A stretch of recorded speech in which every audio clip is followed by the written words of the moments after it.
இன்று நிதியுலகம் மிக வேகமாக மாறிக்கொண்டிருக்கிறது. அந்த மாறும் உலகின் நடுவில் ஒரு பெயர் நிக் ஸ்டோரான்ஸ்கி.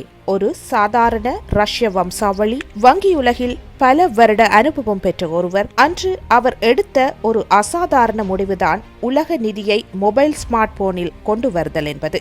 முடிவு ரெவலட் என்கின்ற டிஜிட்டல் வங்கி, நாணய பரிமாற்றத்தை எளிமையாக்கும் அதிசய செயலி.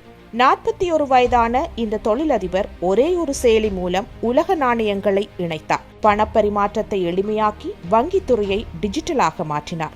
ஆனால் இந்த வெற்றியின் நடுவில் ஒரு சவால் எதிர்நோக்கி வந்தது. பிரித்தானியாவின் வரி சட்டங்களில் மாற்றம்.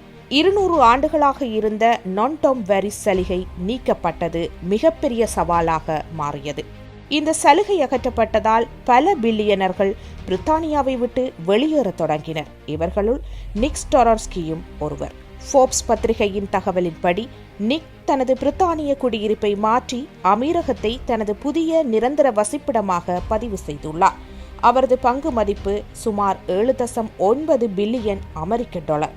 ரெவலட் நிறுவனத்திற்கு பிரித்தானியாவில் கடுமையான சூழ்நிலை உள்ளது. 15 மாதங்கள் ஆய்வு நடந்தும் பிரித்தானிய வங்கி உரிமை இன்னும் வழங்கப்படவில்லை. ஆனால் மத்திய கிழக்கில் ஒரு புதிய வாய்ப்பு.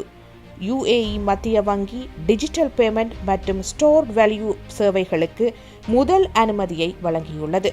ரெவலட் லண்டனில் பிறந்த நிறுவனம். இன்று அதன் பாதைகள் மெல்ல மத்திய கிழக்கில் விரிவடைகின்றன. நிக் ஸ்டோரான்ஸ்கி ஒரு பில்லியனர் மட்டுமல்ல, மாறும் உலக நிதி வரைபடத்தின் புதிய முகம்.